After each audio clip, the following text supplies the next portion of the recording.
My hairdresser recently quit on me, so I haven't gotten a haircut in way too long. I would really like it if you came back, Colleen. That would be really cool. Oh no. Watch this. Boy, oi, oi. All right, so today I wanted to talk about the Vikings 2025 NFL draft class. I'm going to talk about every single team this year, so please make sure to subscribe, like, share with your friends. That way, when I inevitably become famous on YouTube, you can say I was one of the OGs when I have like 10 million subscribers in, I'll give it 2 months. I'll give it 2 months. You can say, yeah, I was there from day one. So please make sure to like and subscribe. Today we're going to talk about the Vikings draft, which controversially I was not a big fan of. And I say that as a Vikings fan. You can see that from the title. I wasn't a huge fan of it. Like I kind of tend to be with a lot of these draft classes that the Vikings tend to do. Well, that's not true.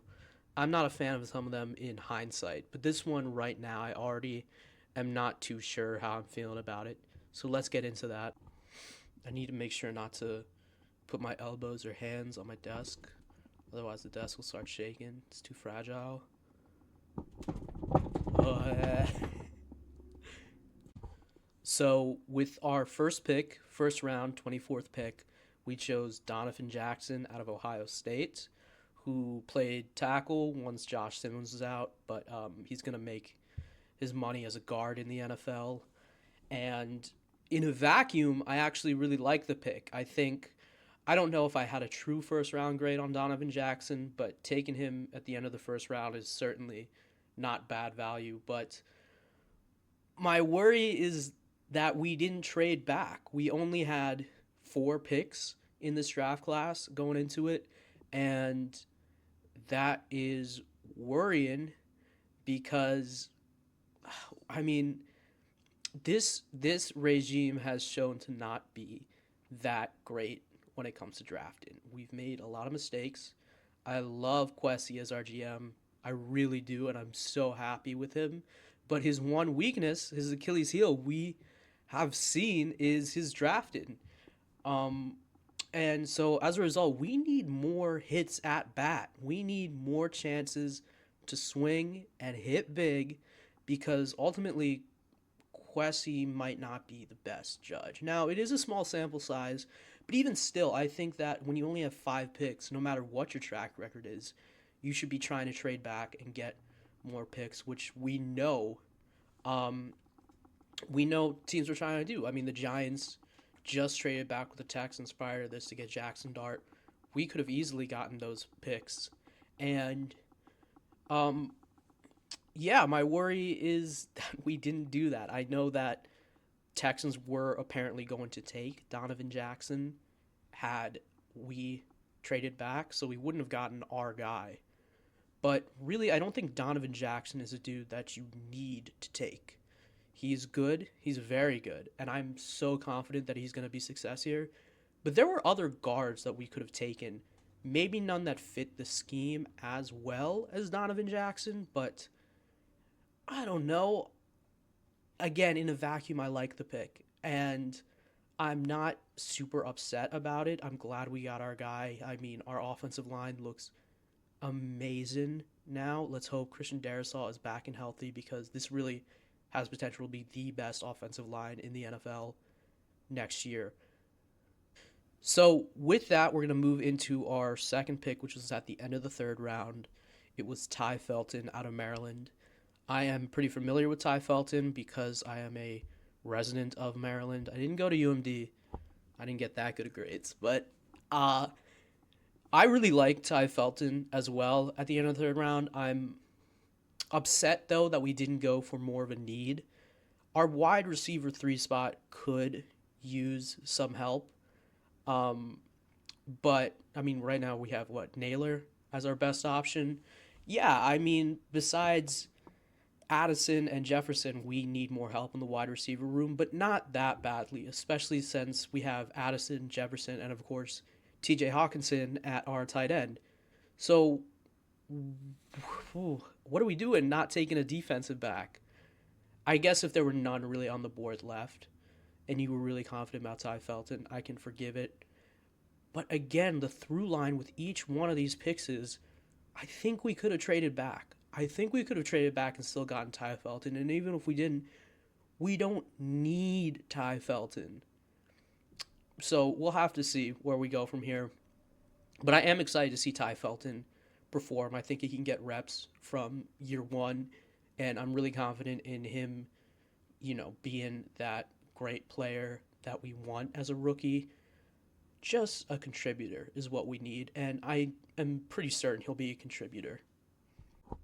My favorite pick, though, was Tyrion Engram Dawkins, or Tyrion Engram Dawkins out of Georgia. Tyrion is a Game of Thrones character. I don't know why he doesn't pronounce it that way. That's so much cooler. But Tyrion Engram Dawkins out of Georgia, who I love because he's the exact type of player that fits into this defense. He is like a hybrid defensive tackle, defensive end. He's going to be great in the blitz, stopping the run, which is exactly what we play and what we need. I will say our edge room is pretty stacked right now. Dallas Turner, who we took last year with the first round pick, isn't even starting because we've done so well with Van Ginkel and Jonathan Grenard. But again, he plays defensive tackle as well. He's just going to be a weird weapon, and Brian Flores loves his weird weapons. So I am not at all upset about this one.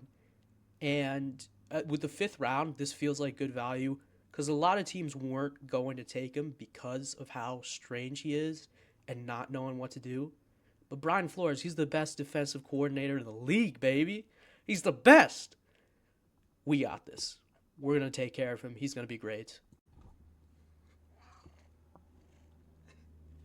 Mwah. So with our 6th round pick that we acquired from the Rams, we took Kobe King. Kobe King is just like a solid 6th round pick, run stopping linebacker. Again, I don't know why we're not addressing certain needs. I would have liked to see some more defensive backs, but that's okay. I'm happy with the Kobe King pick. He feels like a good flyer to be a solid linebacker in the future. And finally, with our 7th round pick, we took out of Pittsburgh Gavin Bartholomew. Had to check that name there real quick, make sure I'm saying it right. Gavin is tight end out of Pittsburgh, like I said. I don't have much to say about him. Barely watched any tape, but I hope he turns out well for this group. I could hopefully see maybe a backup tight end spot, situational tight end. I don't know what he's going to be. It's the 7th round. I'm just happy to take any flyer that the front office believes in. And speaking of flyers, we had a lot of free agents. I think well over 10. I'd have to count the exact amount, but we had the most in the NFL for undrafted free agents, and I like that. I'm glad we are finding guys. Hopefully they'll be of some value, but it's worrisome that we have to get so many undrafted free agents. Like I said throughout all this, we didn't get enough swings, and I hope that what we did do is going to be impactful. But even if they're all impactful at a level that you might expect for where they were taken, it still might not be enough. We can't keep relying on free agency, especially once J.J. McCarthy's rookie contract is over. For now it works, but eventually we're going to have to be dulling out big contracts, and suddenly Quessie's, magic and free agency might dip a little bit. So we'll see where we go. I am not so upset. I'm being a bit facetious when I say I didn't like the draft. I liked the picks. I just didn't like the overall thought that went into it.